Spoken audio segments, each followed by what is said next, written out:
80% of all kitchens have corner cabinets. Now, I just made that up, but the number is pretty high. After 20 years in this industry, I'd say I'm pretty close. That means that a high percentage of homeowners need to find the best solution to make their corners the most accessible and efficient. And no, this is not a video about blocking off your corner cabinets, though that will come up later. It is a detailed look at the most popular corner solutions, the pros and cons of each, in an effort to help you when planning your next kitchen update or the current one you have now. Starting with the main culprit, a 90-degree corner base with a shelf. This cabinet is a beast. It offers a ton of storage, and therefore it increases the capacity of your kitchen. It uses the space that is otherwise wasted, and if you're looking for unapologetic storage capacity, this is the route to go. The downside is, it's a real pain to access. Due to its location vertically in the kitchen elevation and its depth, this thing is just challenging. What ends up happening is the front of this cabinet becomes the most used. The items get stored precariously balanced on the front of the shelf. The back is more unreachable, and that area becomes a forgotten wasteland of kitchen accessories and utensils, dishes, and unfortunately, food. So if you don't mind the hard-to-reach aspect of its lower location for storage, this cabinet is the absolute best option over anything else in terms of storage. Don't be fooled into purchasing an accessible insert if your main goal is just storage. Now, the added benefit of this cabinet is it comes at no extra cost, because these cabinets are just built like this. Big cabinet with a shelf. These come in standard sizes. Most retailers have 36s and 33s. The 33 is a little bit more challenging to access due to the smaller door opening size. If you go to IKEA, of course, you're going to find a 38 corner base because that's just IKEA for you. And there's all kinds of custom sizes if you're getting into custom cabinets. But the most common size will be a 36 by 36 corner base. Now, part of designing a functional kitchen is planning for efficiency and accessibility. I can help you with both during a 1-hour consultation. There's a link below to give you the next steps, and I hope to meet you. Now enter the Lazy Susan, likely the most common corner insert, while only wasting 34% of the available storage space due to its shape. For reference, blocking off the corner wastes 33%, just saying. However, it makes what is usable much easier to access. And for this reason, the least you can do for your corner cabinet is to add a Lazy Susan. But I do have a few warnings. There are two basic types of Susan mechanisms. The first removes any shelving with the trays attached to a center pole. This is the one you'll want. The other option has the trays mounted to fixed shelves, one on the bottom and one on the middle shelf. The big issue with this is trying to retrieve something that falls off the back. Having the shelves in your way makes it nearly impossible, especially if you're trying to get something from the bottom. So if you're planning a Lazy Susan, having the trays attached to the post in the center makes it a lot easier in case something does fall off that cabinet, because you can access it better. Something to watch out for as well with these corner cabinets is the way the door swings. Will it open against an appliance? Will it bang into another cabinet? Being mindful of door swing is important. A designer will likely know this, but it's good for you to be aware of as well. And your corner door should always open away from an adjacent appliance like a range. Do your best to never have a range and a dishwasher both against the same corner. This will hinder the door opening on both sides, making the cabinet even more challenging to use. Another Lazy Susan option are these rotation shelf pullout systems. I'm not even sure what these are called, like Amazing Susans, I guess. I don't know, they look pretty crazy looking. They come in a wire or a wood assembly, and they attempt to make the corner more usable and allow for more storage.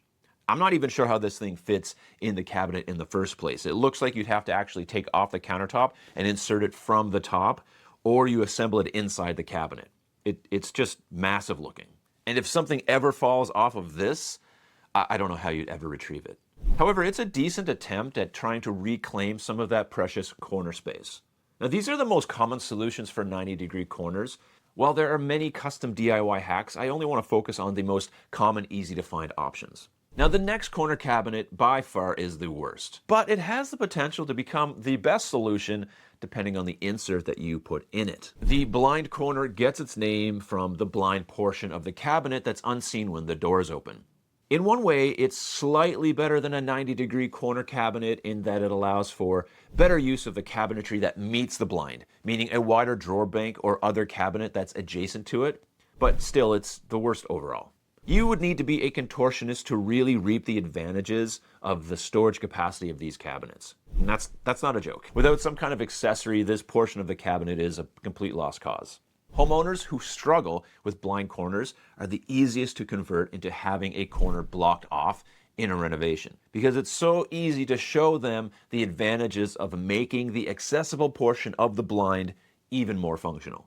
But for those of you who will not budge, thankfully there are many ways to deal with this awkward cabinet. The Half Moon Lazy Susan is one of the more common and less expensive ways to gain access to the back of that corner. However, because of the round shape in a rectangular opening, you do end up losing a lot of space in the more usable portion of the cabinet, the section you can see when the door is open. These come in a variety of options. Some pull out, some are door mounted. The regular style looks like this and just operates individually. In my opinion, these give the illusion of function because there is a moving part and your stuff is coming out from the blind, but it's really sort of a trade-off. You're not getting that much more capacity, but you are making it a little better to access. So at the very least, you should invest in one of these if you have a blind corner. Something is better than nothing in this case. The upgrade from this is the Le Mans, slightly better and cooler looking for sure, also a little more expensive. These pullouts capture a lot more of the storage capacity of the cabinet because of their shape, making them a fan favorite. These two come in a variety of styles, but essentially they all do the same thing, and it's definitely an upgrade from the Half Moon. Now, the most efficient option and the one that will cost the most is the Magic Corner solution. These come in a variety of mechanisms, but essentially allow use of most of the cabinet storage due to their shape and size. This is the best option for the worst cabinet, and if you have the budget for it, it's worth putting into this solution to make your cabinet the most accessible. Some are mounted to the door while others operate separately. I prefer the door to operate separately, as you can then use some of the narrow, unused space for trays and cutting boards and things like that. However, be warned, if you're storing items on any of these corner solutions, like I said before, if something falls off the back of that cabinet, it will be a real hassle to retrieve because the hardware is in the way. For this reason, it's very important that you're intentional about the items you intend to store in these corner bases, no matter what kind of insert you have. Now, before we continue, I'd love to know what your favorite corner solution is, so please leave a comment down below and let us know. This next solution seems like it would be more popular, but from my experience, it doesn't come up in design conversations a lot. Now, back in the early 2000s, adding a corner drawer to your kitchen was a huge upgrade. It definitely gave you some bragging rights with your friends who missed this in their renovation.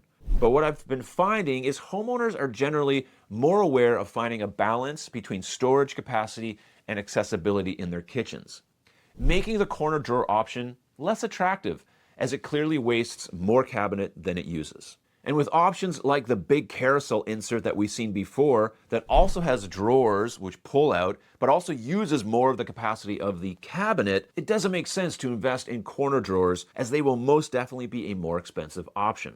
Corner drawers are accessible, but they are just no way around the angles. However, if you are thinking, I don't care about any of the lost space, I just like the look of them, I think they're cool, they're functional, then this might be a great option for you. Now, before we look at my favorite corner option, here are a few lesser known ideas for your corner. The corner recycling bin. This could be a decent way to deal with trash, easy to install and easy to remove the bins, though not very popular. Do you really want to lose all of that space just for trash? I don't know. And by far the most expensive corner option is the Quanto.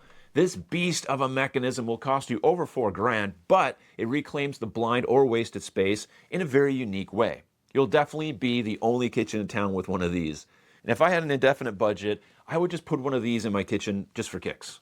The next option is by far my favorite use of corners and one that I've clearly been hinting at throughout this video, and that is to block it off. Blocking off the corner is a great way to promote function for the adjacent cabinets because by default they become wider with more options and more usable overall. If you have a peninsula, or even if you don't, you can use the back of that space for storage as well on the other side of the peninsula or kitchen, which could be a win-win.